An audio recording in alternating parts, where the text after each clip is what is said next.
Hey, good morning, everybody, and welcome to another episode of The Unlocked Show. I'm your host, Tracy Wilson, and I'm super excited to be here with you guys today because I have got a super playful human with me on this show for today's episode. And I'm going to give you a little bit of a rundown on who the amazing Mike Montague is. So I want to know for you guys, as we grow up, like as adults, somehow we seem to lose our whether it's the ability to play or our want to play, but we get all, serious and proper. And if you've ever felt like that, then today's show is really going to be super useful for you. If you're someone that's interested in bringing back play into your life, you're someone whom, has maybe even been looking down the barrel of, I'm feeling really burnt out, I'm feeling really tired, just feeling pretty crap at the moment, and I just need something to re-energize me, then you want to stay tuned to today's show, because I promise you that today's show is going to help you to rekindle or reconnect with that creative inner child that we have, to bring back the spark, bring back the creativity and the interest that we have back into our lives. And how do we do that in such a way that actually grabs the attention and is able to attract others through the use of play, or through the power of play, I should say, in business and in life? So stay tuned. But let me tell you a little bit about Mike himself. So Mike has been as a seasoned professional when it comes to this. He has spoken on some of the world's biggest stages. He's the global head of content for Sandler Training. He's the host of How to Succeed, Playful Humans podcast, and he's also the co-author of LinkedIn, The Sandler Way. Now, why is that particularly important?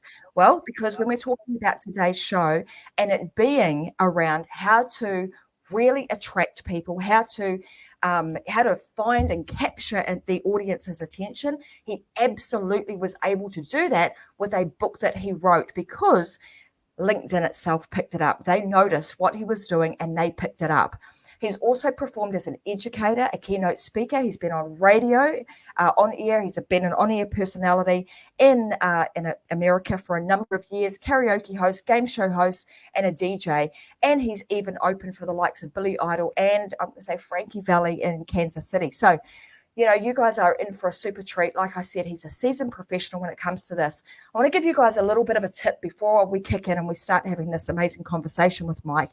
But I want you to watch really carefully and listen carefully to what Mike does, because I want you to think about, as a professional, as a performer, as we are, if you're creating your own live show or even your own podcast, just take note of what he does. How does he bring charisma to the screen? How does he weave in the elements of humor, which I know he's going to do today?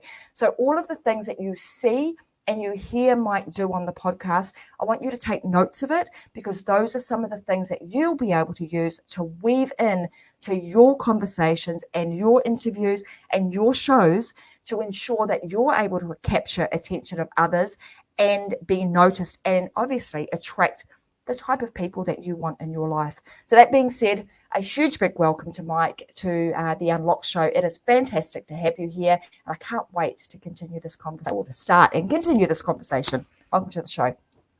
Hey, thank you so much, Tracy. It's really great to be here. Although the introduction has me a little worried. I normally like a low bar, when you talk about all the great stuff up front and then say, look, he's going to be charismatic and funny. I feel like the only place to go is down, like I like a low bar. He's not very good. He's never done this before.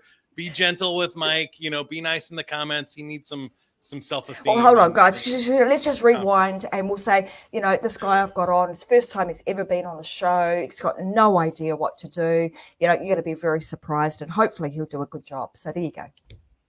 There you go. And I appreciate, that's actually one of the things. It's I do believe in a low bar. I think that's great. I'm somebody that likes to be successful, and one of the reasons I like to do big shows where there's thousands of people is most of the people are going to like what I do. If there's a couple of bad comments in a video or in a live event, there's thousands of other good ones that overwhelm it. I feel like there's a lot of pressure on one-on-one conversations, where if we were just having this meeting, you and I, and it's a sales call or something, then I feel like, okay, I only have one chance to be successful, right? And it's a lot tougher. But the second part of that is, well, there's several things that I love about performing that we can talk about, of being present in the moment and having fun and Mm. getting in that flow state.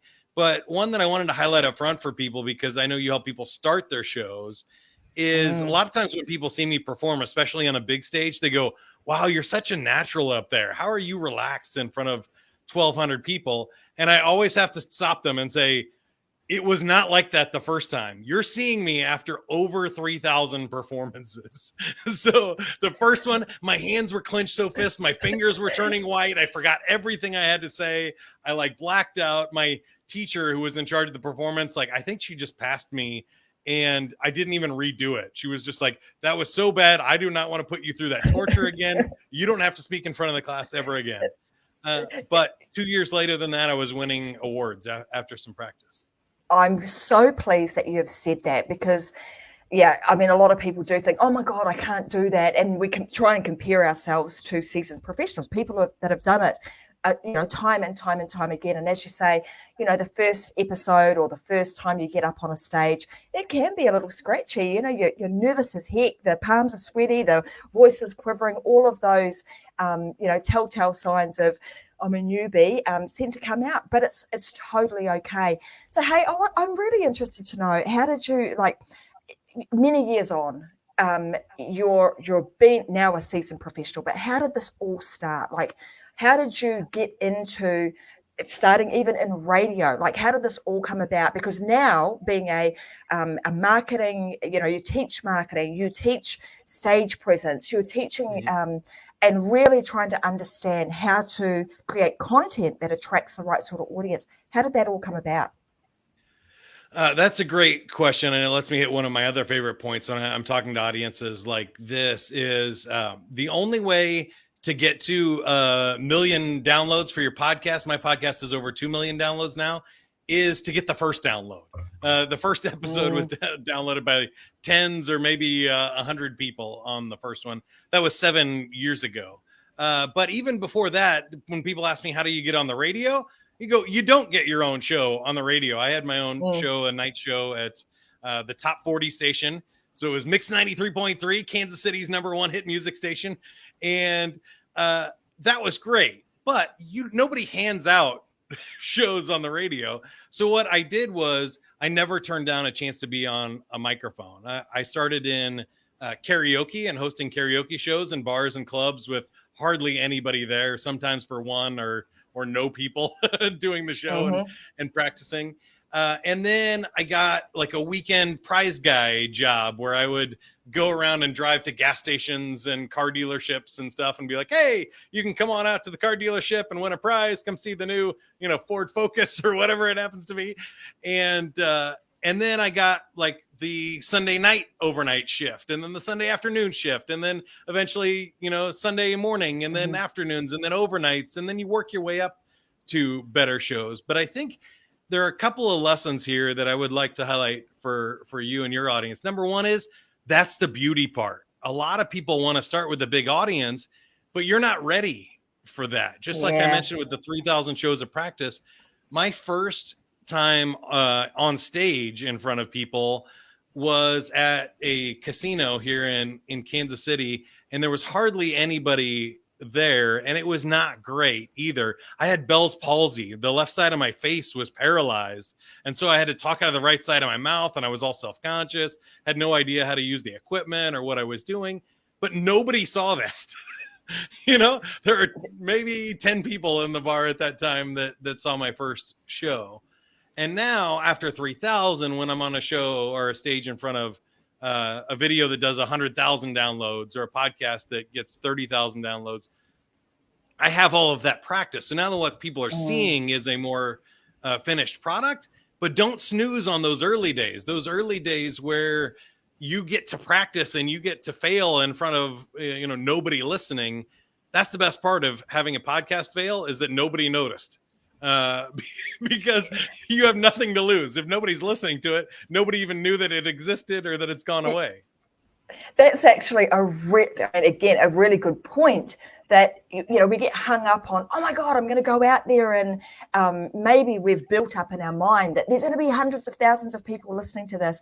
And unfortunately, I mean, it would be fantastic if you were able to, pull that off in your first couple of episodes. But in most cases, when you're starting out, that's not the case. So we really need to be looking at it, like you say, it's practice, and don't be afraid of failing, because well, you just start another one. You go again, right? We have the opportunity to kind of rewind, start again, and off you go. Well, I think that's the beauty part about recording. Now we're doing a live show here, which is great. I love that because that means I have to be fully present. I can't worry about whether I stutter or something. I got to just keep going. And I love that. But when you're new and when you're starting something, don't feel bad about recording 10 videos. I did that this afternoon. I was trying to do a promo for a huge live event that we have in September. Last time there was 10,000 people on live, and this is a YouTube promo.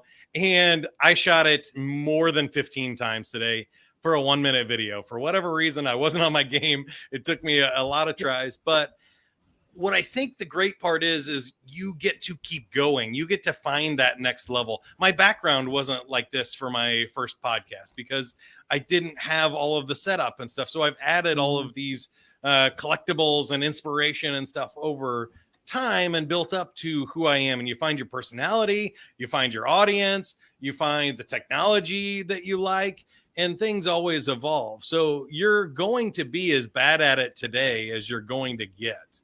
Right? Which I think is good and bad. But if you wait to get good at it, that's not going to happen. The only way to get good is to be bad at it first.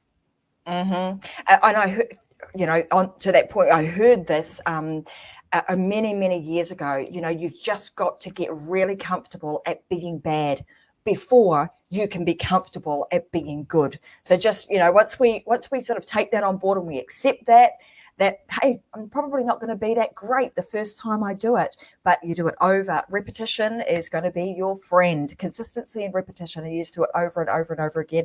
Before you know it, like Mike, you're in the hundreds of thousands of downloads. You're a seasoned professional, and you can then use that skill, because this is quite different, isn't it, Mike? Where a lot of marketers will teach strategy and tactics.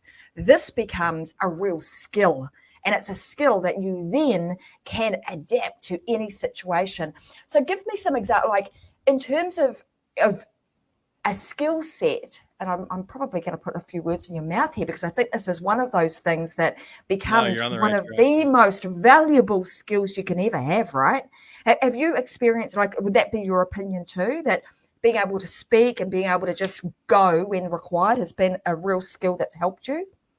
Yes, for sure. I was gonna go to a slightly different place, which is I think you hit something there that a lot of people don't recognize, which is a lot of people get hung up on the technology or what you're doing or the content and writing and trying to make it perfect and measuring things and in all kinds of things that are way too far down, that I would roll back and just say, you need to make it playful first. You need to have fun with it first. You need to do it live, be comfortable making mistakes, like lower all of those risks and stakes for you, and be willing to fail spectacularly, to just have fun at what you're doing. And along the way, what you're going to do is focus on who you are and being and becoming the best version of yourself, or the type of person that you want to be.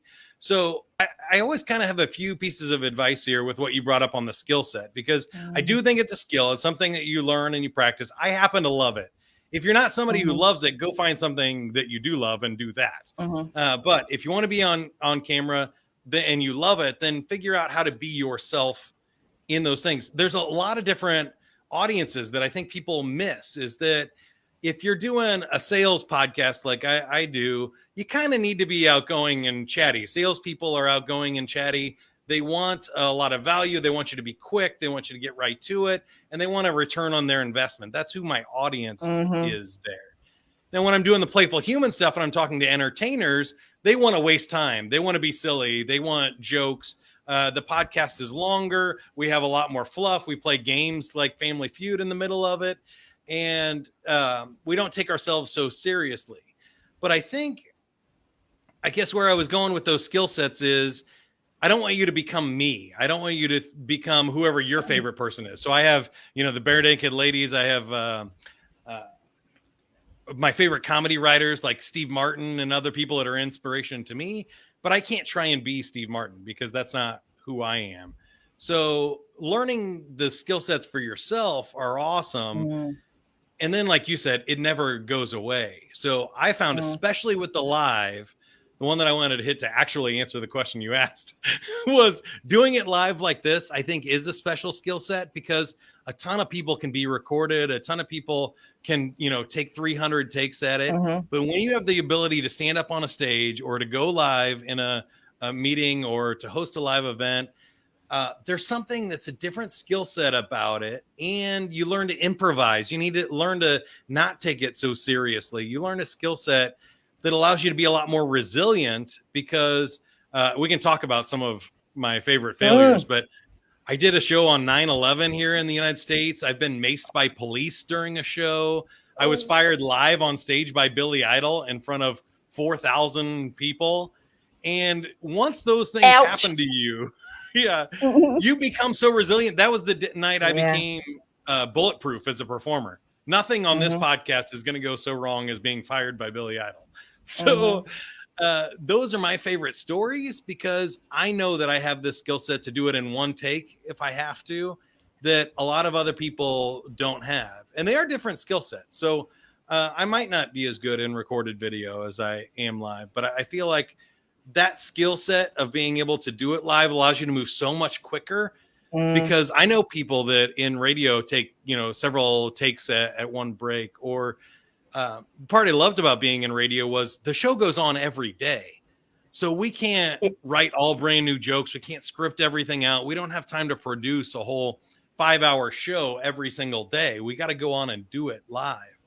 And sometimes I struggle with that in sales training or in other jobs that I do where I've had clients of mine, I've performed on big companies like Uber and mhm. LinkedIn and Facebook. And sometimes they want to see the whole show. They were like, well, you rehearse it for me. You do the whole hour and then we'll tell you what to fix. And I go, well, guys, I'm making it up as I go along. So you Yeah, might say a you lot of don't it's like that improv. talk track on slide 6, but that talk track is not going to be the same tomorrow when I deliver it because I'm making it up. And I found that resilience, that skill set to be so much more valuable than trying to be perfect, to try and write it all out, to try and produce every second of a show. It's to me, it's just not worth the effort. I'd have to say I'm totally with you, and hence the reason that I actually much prefer the whole live side of things because personally, I've had people, write things for me and script things out, and honestly, I just know me. I just do not. I can do it, and it might take me a few takes, but I much prefer this. But you're absolutely Let's talk right. about This is. reading real quick, but before you transition, Mhm. I feel like some people, when they write out their intros Mm. and they're reading the scripts of even a bio, I don't give typically a whole lot of bio for the presenters introducing me because I don't want them to, I want them to be real. I want them to say what was most memorable to them about my background and stuff. But I've seen a lot of people when they try and do podcasts, write out a whole 20-minute podcast and then read it. And the problem is you sound like you're reading, where if you're just making it up, you sound like you're conversational. And the jump to go from knowing it so well and memorizing it so well that you don't sound like you're reading anymore means you have to do it like 20 to 40 more times than if you just did it once. Yeah, So that's that amount it's of half work, the gig. 40 times the effort to maybe make it sound a little bit better, if you even get there, isn't worth the risk to me. I'm glad you brought that up because in terms of I know we talked about this becoming a skill, but I do want to go back to the fact that you said, you've got to allow your playfulness to come out, and to me, that's actually what live does for me. You're not so restricted. I don't feel boxed in. I can just totally be me, and when you're live, you can't be anything but naturally you because it will show through. It's not like I can. I'm not a very good actor. I can't come on here and act to be someone else. One would hope that when For you an jump hour. on and you're absolutely, when you're doing something like a live show like this, it allows you to bring all of you to the table, to be present with your audience, whether you like it or not, whether you intend it that way or not, it is going to happen. So there's some beautiful things that I feel happen when you allow yourself to go live, particularly from a standpoint of growth. And we've the whole preface of what we were talking about today and what you've gone down the path of doing is really allowing, over time, I think as I started the show with this, we start as adults, we tend to think, oh, I'm an adult now, so therefore I've got to be this professional and, I can't be playful, or don't be silly. You can't do any of those things. With what we're saying is embrace all of that, find it all, allow that to come through. So when, in your experience, when people allow that to happen, what actually happens? Like, what are some of the things that you see and the benefits of allowing yourself to be playful? What are they? So many. And this is really what the crux of my podcast, Playful Humans, is about. And the book that I'm writing on the same subject too. 5 big things. Number 1 is you connect better with your audience. Think about when you made friends when you were a child, when you learned how to make friends. It was typically when you were playing with other people. And when you're being yourself and when you're putting yourself out there is when you have the chance to actually connect with another human being. Second thing I think is really like a confidence and a mental and physical conditioning that we were just talking about. So when you do it live and when you're putting yourself out there, it breeds this confidence. Even if you feel like an imposter inside, the fact that you're doing it adds to that credibility and confidence that other people see, because you're willing to, it's still something that people are terrified of. So I think the old joke from Jerry Seinfeld was on the list of people's greatest fears, public speaking was number 1 and death was number 3. So people would rather be in the coffin than giving the eulogy at a funeral is what they're saying on that survey. So even just the fact of doing it, even if you're not good, I think what we don't understand when we're the performer is that the audience is rooting for you. They want you to be good. And if you're struggling, they want to help you and bail you out. They don't want to throw rocks at you and make it worse for you and uncomfortable, because they showed up to this video, this event, this show to get something out of it. And they want you to provide the best value. So they're already rooting for you. I think there's a cultural aspect of this too, that when you're creating something, you're adding value to the culture. And when you add value to the culture, you yourself become more valuable to you and the audience. So when I write a book, when I publish a video, when I've done over 500 episodes of one podcast or 100 of the other, I've created this volume of stuff that's created a culture of people who enjoy it, and it's made an impact on our culture around us. So that's another huge thing that I think a lot of people don't think of right away, is that there's this trait of value that you're bringing. And finally, I would say the big one is creativity, that when you're playful, you come up with new ideas. When I've done 500 episodes of the How to Succeed podcast, 501 has to be something new, or it has to be out of the box. It's not going to be an obvious topic. We covered all the obvious topics in the first 100, right? So now we're doing something that's more interesting, that's more nuanced, that's more targeted to the audience than we ever could have been in our first 5 shows. And I think same thing by being live. We've already talked about, if there's a mistake, you have to improvise and be creative around how you solve that problem. You come up with new ideas and new connections that you wouldn't have included if you had scripted it all out and played it safe and tried to fit like everybody else. And I think I said last thing, but I'll give you one more, which is when you're actually yourself and playful, you attract other people. So there have been a ton of psychological research and surveys that people who are playful smile more, which makes them look more physically attractive, which makes other people like their content, and people like people that are having a good time and making them feel good.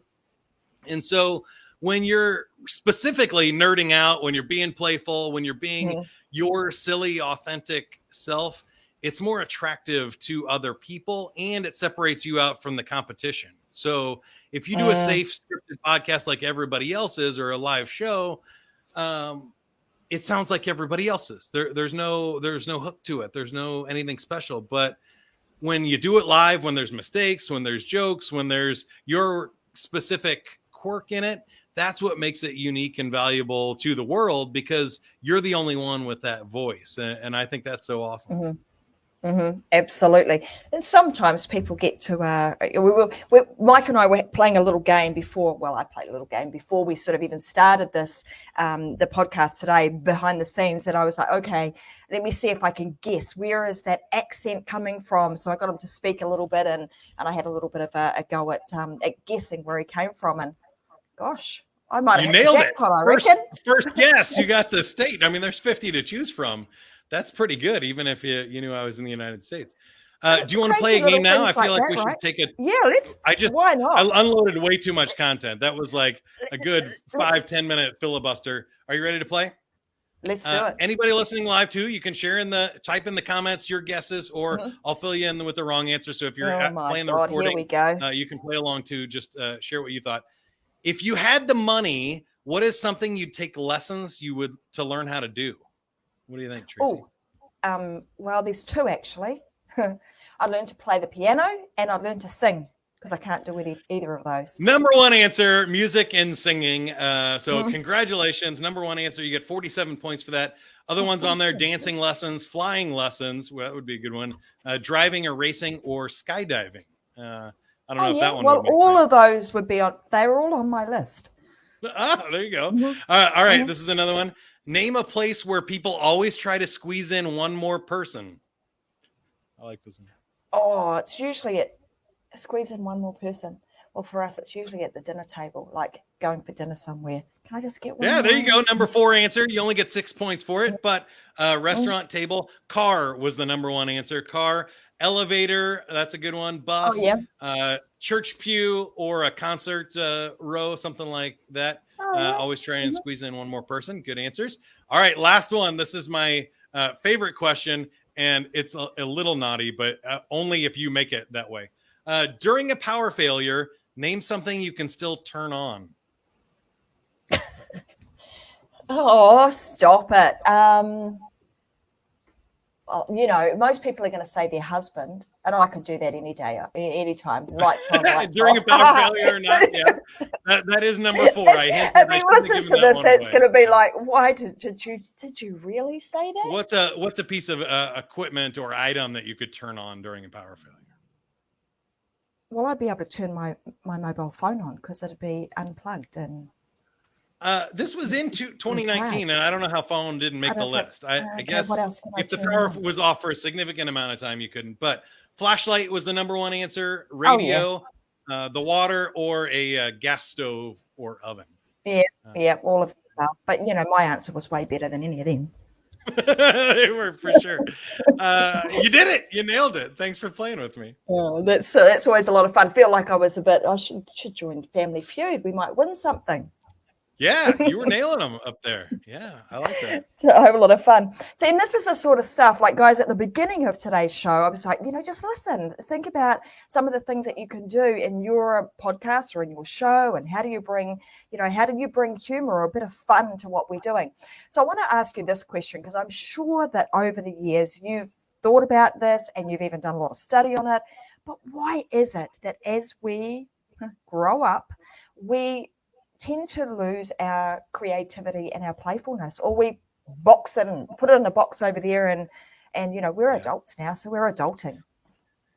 Several reasons for this. Most of the research shows that it happens around age 12, which is kind of puberty and stuff, but it's also when people start expecting you to be an adult. So I kind of think it's tied to adulting and people saying you're going to have to be responsible, or we expect you to start working and performing now that you're 12 years old. Under that, when you interview 3rd graders, 80% of them have genius levels of creativity. If you've ever interviewed a kid or something, they'll come up with wacky answers. They're not afraid. They're not self-conscious. They might be nervous of unusual things or things outside their comfort zone, but they don't lack creativity, and they know how to fail and try, and they know how to play and learn through play. As we get, and now at least in the United States, the research shows that over 80% of kids now are quitting sports because it's not fun anymore by the age of 13. That parents have ruined sports by making it too serious. They're on traveling teams, they're playing tournaments, they're keeping score. It's about winning. It's not playing the game anymore. We've turned it from a recreation activity to work for them. And they're like, well, it's not worth it. And now I think it's even gotten worse. 80%. Sorry, I just want to grab that stat. 80%. Wow. But think about, even kids in the United States are driving later. When I was a kid, I got my driver's license on the day I turned 16 in the United States. Like, I made my mother take us out of school and go to the driver's license place to get my license on the first day that I could, and get my permit the first day that I could to learn. But now kids are driving later and later. They don't have an incentive. There's basically other people that will drive you around. They'll take responsibility for that. And if you make a mistake and you get in a wreck in the school parking lot or something, that's going on social media. Everybody's going to know about it. The downside is so big that people are afraid to fail with that. And these kind of studies that I'm talking about here are all across the board. So whether that's creative writing or drawing or taking any kind of risks, most people stop doing it because they're trading safety and security for actual fun and fulfillment in their life.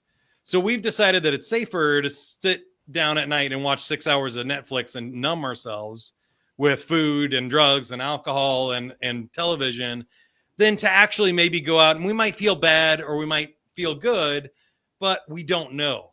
There's this safety and security in numbing ourselves out, wasting time, being bored, rather than putting ourselves out there, trying to connect with somebody. You know, I can picture like going on a blind date or going up and doing karaoke or something.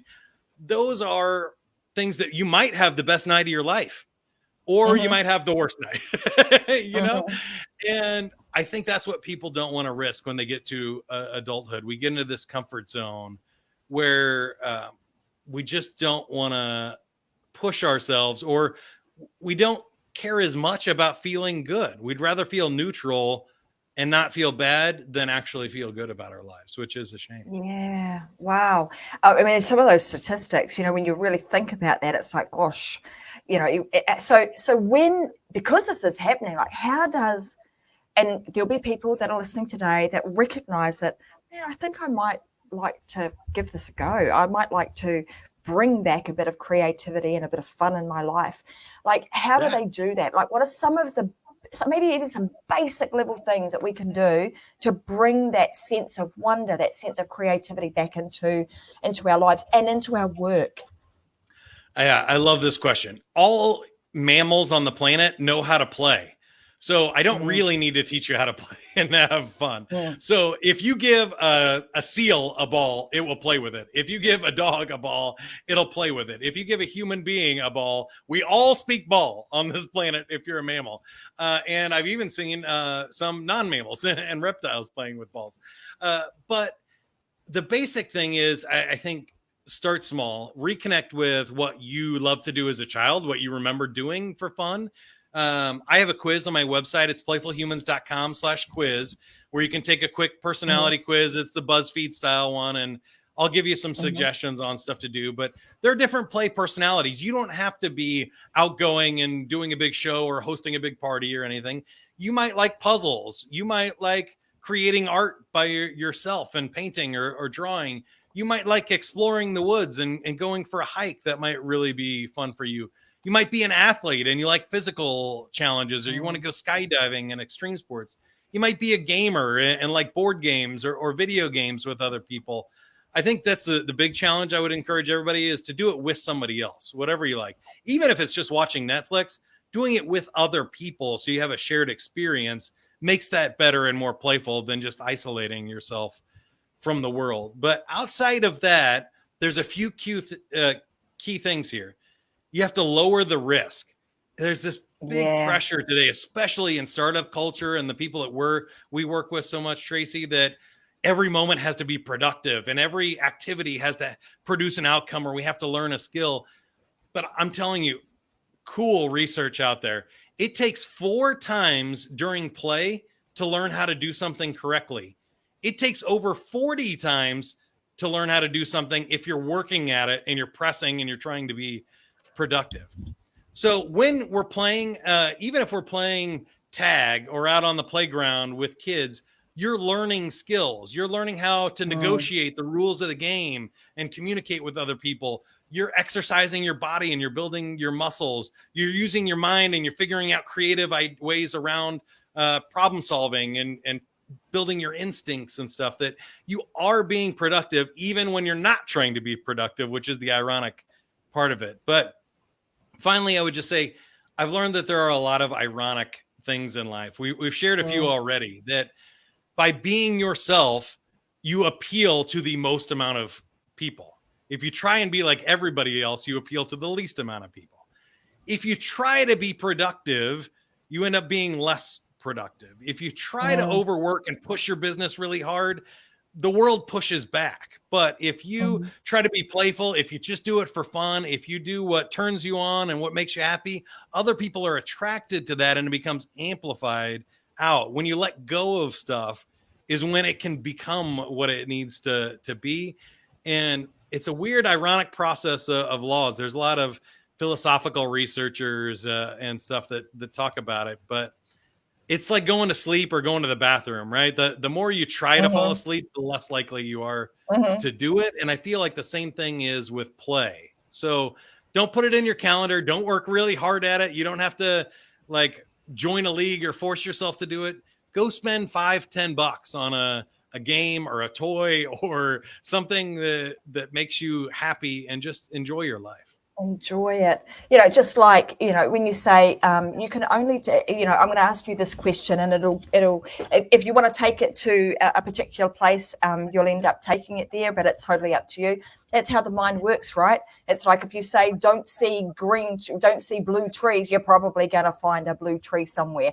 Our mind just doesn't work that way. It's almost counterintuitive, isn't it? So fascinating, all of this and how to bring that sense of wonder, that sense of play to everything that we're doing. And we, like you say, we get afraid of doing that. And I want to come back to this because, like, when we're creating, say, a podcast or our own live show, we're always, you've heard lots, you've got to lead with value, give loads and loads of value. And we're saying, but do it also by bringing you to the table. And you mentioned that you do a lot in the sphere of entertainment, and as adults, if you're thinking about creating your own show or your own podcast, you're thinking, oh, okay, well, I'm going to educate people, I'm going to educate and give them what they need, because that's what's valuable. And in fact, what we're talking about now is almost a meld of the two. It's edutainment. It's bringing the education, but wrapping around that a level of entertainment, a level of interest, creativity, and a whole lot of you to the table. Because, like Mike has pointed out, that's what makes you unique. That's what makes you attractive. And that's what enables other people to say, hey, those two are pretty cool. I want to listen to what they're talking about, or I want to go and explore more of the things that they speak about. So in this world where, the human's attention span, I think it's under 7 seconds now. We lost a goldfish. Goldfish officially have a longer attention span than humans. Yeah. It's a bit crazy, isn't it? And that's because there's so much information coming at us from all sorts of different directions on the regular. So you have to find the one thing that cuts through and can enable you to attract others and command the attention. And if you haven't already figured this out, Mike has already said that one thing, that special sauce, it's you. You are the one thing. You are the person. Nobody else can be like you. They might try to emulate you. They might try and be like you, but nobody can. That's how special this whole process is. So I know that you've worked a lot with people, even that are experiencing burnout. And in this, let's say, high-paced world where, it's almost like this hustle mentality. And we're getting ourselves to a point where we are hustling ourselves into burnout. How does one recognize that? And then what is, like, I know we don't have to teach people how to play, because we all know innately how to do that. We're born to play with others. But how do you recognize that, hey, I'm going down a path of, gosh, I might hit burnout, or what I'm doing right now is not serving me well? And what are some of the things that they could do immediately to try and counter that? I think the first thing I want to say is don't think about it as on or off. Think of it as like waveforms or cycles. And so I'm not always outgoing and entertaining and playful. I also take nap in the afternoon so that I can do this at night, or I'll spend time reading by myself so that I can replenish and challenge my mind at different times. But a few things come to mind off the top here. Number one is Howard Thurman was a former Supreme Court justice in the United States, has one of my favorite quotes of all time. He said, "Don't ask what the world needs, ask what makes you come alive, and then go do that." Because what the world needs is more people who have come alive. And so I think going back to what your point was about your show, but also what you're doing for your career, is if you're trying to do a survey and analyze what the world needs and twist and form yourself into a round peg in a square hole to be what other people you think other people want, you're going to cause yourself a lot of stress and you're going to get burned out, and you're not going to be able to sustain that. But if you find out what makes you come alive, there are 7 billion people on the planet. You can find enough people who want that. And when you find people that want that, you're the only one that can deliver it, and it becomes so much more valuable. And you can be yourself all day long without getting burned out. You can do what you love quite a bit before you get burned out. A couple of other things here. Research studies. This is another one of my favorite ones here, Tracy, that a research study was done that if you work more than 60 hours for more than 6 weeks in a row, you get so tired and burn out that you actually produce less than if you had just worked 40 hours those whole 6 weeks. So what we're doing when we're getting burned out is we think we're working hard. We think we're getting more done because we're putting more hours in, but we're not looking at the results. If you take a nap, you walk away from a challenge, and then you come back and you fix it when you have energy, your mind can be more creative. It comes up with better solutions. You can be more productive. When you burn yourself out, even for me doing what I love and doing podcasts and shows, if I do, I had one day a couple of weeks ago where I had 3 sales classes I teach. Taught. It's selling, not spelling. And then I recorded 2 podcasts, and then I did 2 game shows at night. And by the end of the day, I was spent. And for the next 2 days, I had to spend recovering from that. Now, it was a really fun day. I made a ton of money. It was a very productive day for me, but I couldn't do that every single day. My shows the next day would have been terrible if I had tried to do them. So I learned to kind of space those things out. When I can, I try to just do a couple of things that are high energy, high productive a day, do a couple of things that are really fun for me, and do a couple of things that are just resting. So whether that's taking a meal, doing a meditation, or watching a show that I like, give myself space between things. We've gotten into this culture where we're trying to go from one thing to the next, and especially working virtual, we end one Zoom meeting and we start another one, and then we jump to Teams, and then we get back on our email. And we don't forget that we used to at least have to walk from another room and take a 5-minute break to go to the bathroom between meetings when we were live, that we're all just burning out and trying to do way too much. Most people really good point. overestimate what they can do in a day, and they underestimate what they can do in a year or a lifetime. So slow down. Don't take yourself so seriously. You got plenty of time, as long as you're taking action on the right things and taking steps forward every day. Absolutely. Yeah. I want to ask, because we've got a lot of people that are really interested in like creating their own shows, creating their own podcasts. And I've got a few, I suppose, very specific questions for you, someone who's been in this game for some time. So with, creating charisma, because there's quite a big difference, right, between, and maybe there isn't in your opinion, but being on stage, doing one-on-ones compared to, say, doing a podcast or even a live video show like this.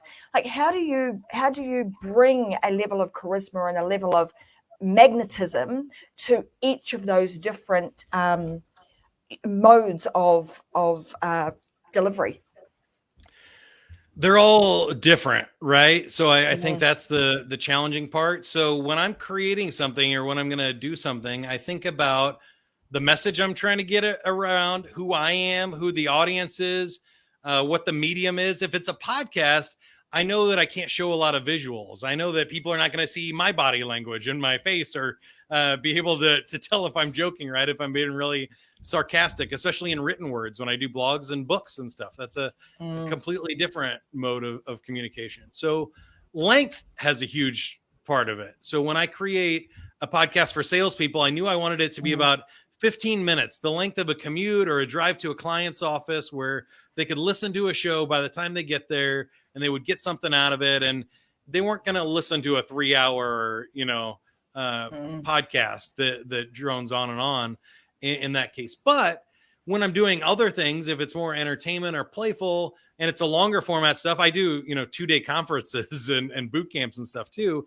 There, I know that I have to basically break that into a bunch of different chunks. And so I have to think about, how do I get people to move and out of their seat? How do I give them breaks to talk and ask questions? Where do I plan different activities? But in short, I kind of take all of that information into my head, and then I look at the basic writing format. I need an opening, something that's going to get their attention. I want to close with a bang, and then they can really only remember 3 things.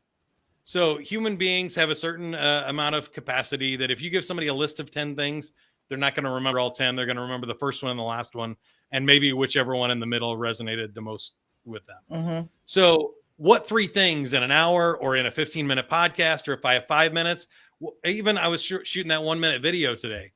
Like 1 minute is not a lot of time, especially when I had some details to give out about the registration links and bonuses and stuff. So it's like, what are the 3 sentences that I really want people to hear in this 1 minute? If I'm doing a 2-day workshop, what are the 3 things I want them to have completed or to take action on or to remember when they leave? I want almost everybody to sing the same 3 stories when they left that. And then outside of that, I think, now how do I bring my personality to it? How do I make it fun? How do I make sure the audience gets involved and create some sort of break or pattern interrupt whenever it starts to get boring? But I can nerd out on this for a long time. So I would love to hear, do you have any follow-up questions or maybe a specific example for me? Because I'd love to take another swing at this one. Yeah. Well, we can use this live situation, right? So I'm just thinking, I mean, I absolutely do. We've got steps and various different things that you would do to help, create your stage presence, so to speak. But in a format like this, like, what are some maybe 3 things that you think are super important to utilize when doing a live show? Number 1 is, like I said, start strong. So when you turn your camera on, be smiling already. A lot of people have this, like, they're focused, they're preparing, and they get this like scowl, and they're really serious, and they're trying to read the intro, so they're looking off camera or something. But just be yourself. Let it realize that when it goes on, a lot of people aren't even there yet either. But if they're watching the recording, that's their first moment of you. And we all make these first impressions with our personality, with our background, what kind of colors or music do we have playing. Think about that opening experience of sets the tone for everything else. I think it's also a really great place to make a promise, like you did at the top of this one, of what they're going to experience throughout the rest of the show, to kind of set expectations. It lets people lower their guard, but also understand like how it's going to be and what's going to happen. So they're not having to guess, or they're not going to wonder, is he going to get, or is she going to get to that one question at the end, or are they going to do Q&A? If there is, like, tell them up front. If they can comment and participate, tell them up front, so they're not sitting there waiting to think about it, or they can type in questions and you can have them ready when you get there. So open strong. Number 2, I would say, is you want to know what you want to say, but not how you're going to say it. So we already talked about the scripts. I like a few bullet points, or I kind of call them like benchmarks or flags that I want to hit as we go through. So somewhere, if we got an hour show, let's say, somewhere in the first 15 minutes, I want to talk about this. Somewhere in the middle 15 minutes, I want to do this activity to change the pace and then transition to the second topic. Somewhere around the 30-minute mark, I need to get the audience involved because they've been sitting here for 30 minutes. So I need an interaction, and that's going to be my cue. Somewhere around 30. It could be 25 or it could be 35 or 40-minute mark, but I know that I need to get them changing that energy again. And so I think those three kind of benchmarks in the middle really help. And I try to make them all three different things, like one that's interactive, maybe one that's a compelling story or energy mood change, right? And then in the last segment is really where I think you want to go for the calls to action, what you want people to do, and give yourself time to land the plane. A lot of people make the mistake of going to the last minute and then they go, okay, here's all the links and here's what I want you to do, and blah, blah, blah. You can share the links throughout the whole podcast or live show at any time. So I share links and stuff whenever they come up organically or in the middle so that people hear them when they're paying attention and before people drop. But then also you want to have 5 to 10 minutes to get their questions, let the guest have a final swing at something, and really take your time to land the plane. I know for YouTube and other things, you want engagement right to the end. You don't want a kind of a slow drop off, but I think it gives you a chance to bounce back up in the energy too, and change your pace a little bit if you think about how you want to land. And then the final few seconds end with a bang, something memorable, and leave people laughing or play an outro song, something to send them on their way with a good positive feeling, because it's that first, last, and feeling that people remember. And I'm glad you've brought that up, the feeling and the energy. And I find that particularly if you're doing a live show like this or even doing a podcast, it's really important to think about the energy that you're going to bring in. And often we have to really up the ante or, up the level of energy, because a lot of it does get lost through the camera and through the microphone. Yeah. So just making sure that we're on and we're really, you're bringing that level of energy to what it is that you're doing. I'll add on to that one. I always start fast. I talk faster. Some people tell me to slow down, but man, you can think 1,000 words a minute. You can only talk about 100 words a minute, and you can listen about 150 words a minute. So your audience is thinking about 10 times as fast as you can talk. Now, you want to be legible on important stuff. You do want to pause and give people a chance to digest that and feel those emotions if you're telling a story. But in generally, you can move a lot faster than you think you can move. Number two is, I learned this when I was DJing in bars and clubs. When you have 400 drunk people in front of you, you don't want to be on high octane the whole time. Number one, if people are on the dance floor, they're not buying drinks. So the club that paid you to show up and they want you to play a downer song every once in a while. And so I'll play a slow song. Everybody will go, they'll get a fresh beer or beverage. They spend money and then they come back and I can bring them back. And I think remembering that you can always bring the audience back and you can bring the energy back up allows you to not worry about the parts that drop a little bit. People need a break. They need rest, just like we were talking about the cycle in your day. But man, if I'm playing an Irish pub on St. Patrick's Day, I got to watch that energy. I'm an energy management business, and it's not to make it go bonkers. It's to make it right up to the point that it's fun, no more or no less. Keep it there as long as I can, and then bring it down and reset. And I think for your audience, it's the same thing. They can't listen with full intent. We've already talked about attention spans for that long. So you can lose people and you can bring them back, and it's okay. And that's an awesome point, and that comes back to knowing and understanding your audience. Where am I? Gauging the audience, understanding. And as you say, you're in the business of energy management. So just when you can start out with that, what am I trying to achieve? Who is my audience? And knowing that you want to make sure that you have some pace, some peaks and troughs in what you're talking about, because it allows them to stop for a minute, absorb the information, and then you can go again, because it's really difficult for somebody to stay high all the time. You're going to, you'll blow a gasket. So we don't want to do that. The last question I've got, somebody who's been, and we covered this early on, is that, if you're starting out, you have to start somewhere. The best time to start was, 7 years ago, or it's today. So you just get going. You don't worry too much. You allow yourself a bit of creativity and some space to just enjoy the process, get yourself going. But after a number of years, like, what are your secrets to getting a decent number of downloads. Like, how did you increase the number of downloads over time? What's your secret to success there? Yeah, two things to longevity that I think are key. Number one is developing a format that's sustainable. So both of my shows are interview podcasts. If I was trying to write something, I wouldn't have gotten to 500 shows. I would have run out of ideas myself. So I can always find someone else, like I said, with 7 billion people to make it interesting.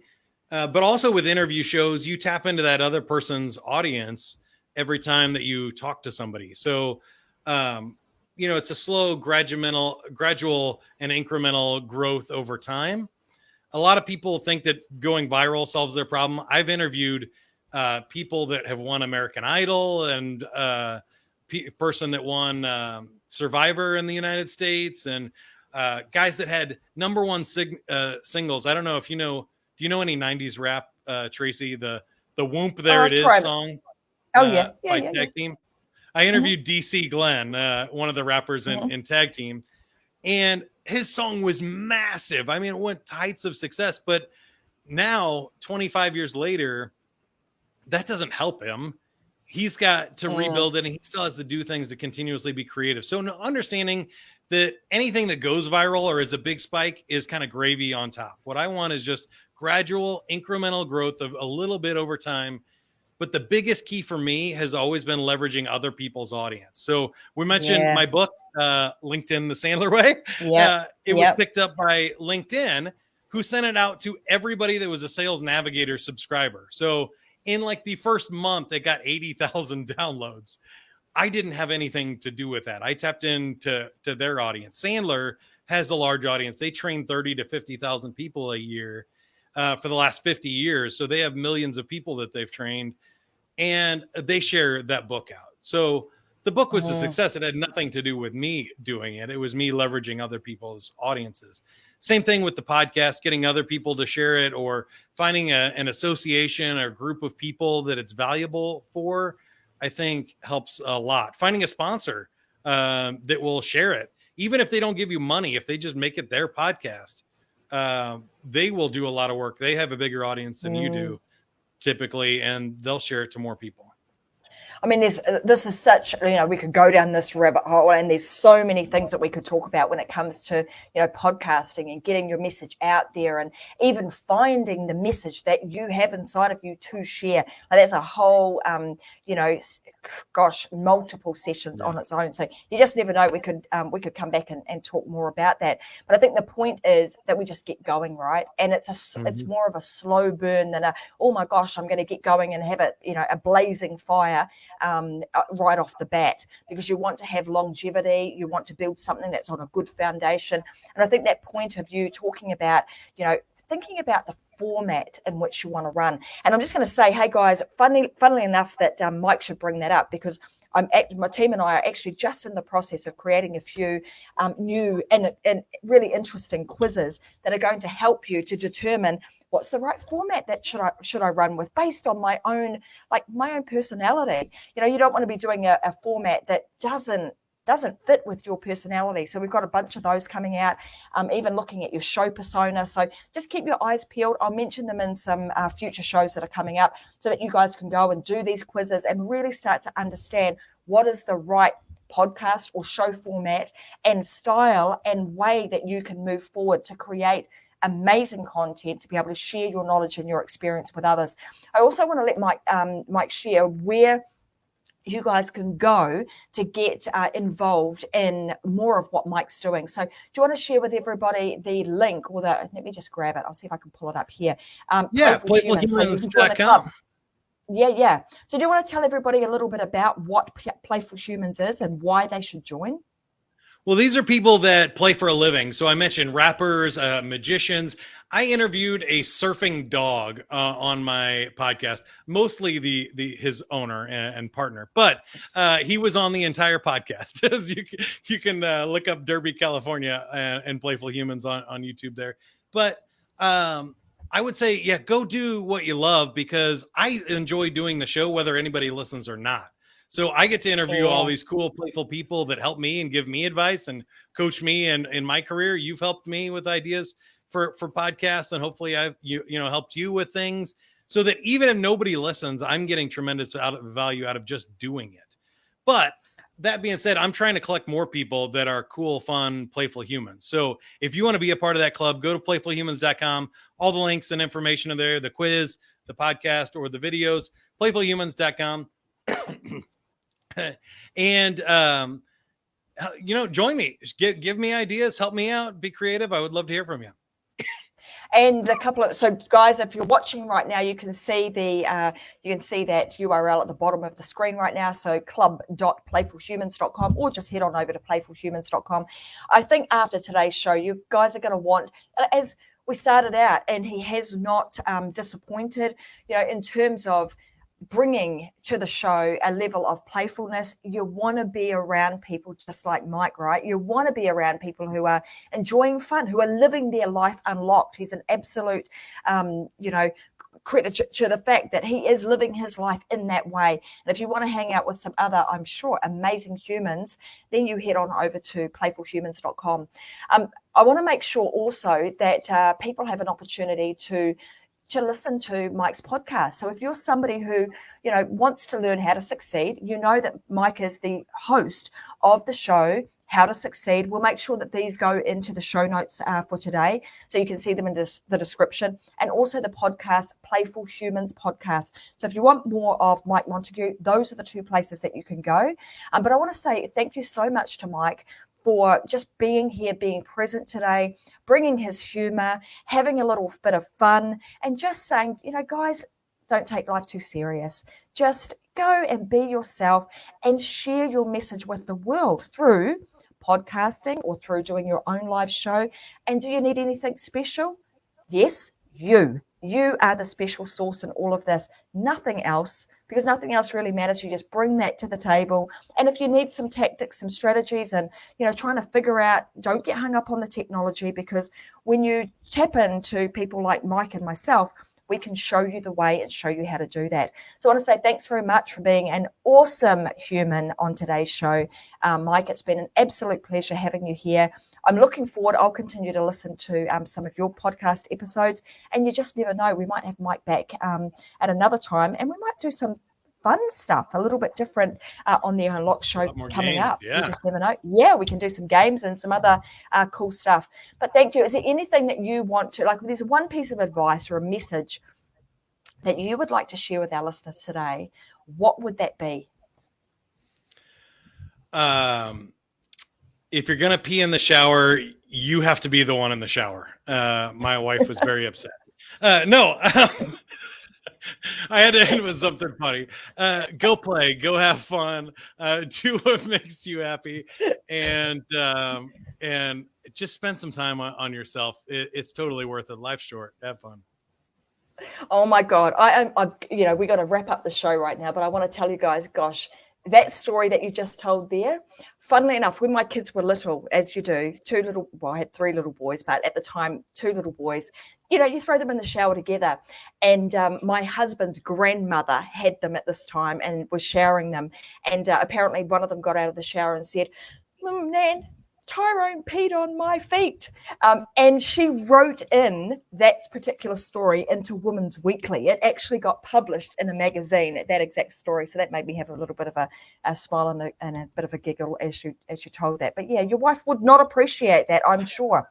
So let's just wrap this show up for today, because we could go on and on about all sorts of fun and wonderful things. But you guys know that with every single show we do in Unlocked, we want to make sure that you walk away and that you actually action what you hear on today's show. So I want to just wrap up by saying, hey, go find that inner child. Go bring back a level of creativity and playfulness in your life, in whatever area that means. If that's your, in your life, I mean, so across your business, your family, and just your life in general. And the second is, as I started the show out, it was like, take note of what Mike does in today's show, and you can, take notes of that and emulate some of it, but your own style and your own personality if you are going to create your own live show or your own podcast. But I say thank you very much to everybody for joining another episode of the Unlocked Show. As you know, I'm Tracy Wilson, and we'll be back again with another episode of Unlocked this Friday, 10 a.m. Brisbane time. We go live twice a week, Wednesdays and Fridays at 10 a.m. So guys, go away and live your life unlocked, because I say there is just no other way. Thanks for joining us today, and we'll see you again on Friday. Thanks guys, and bye for now.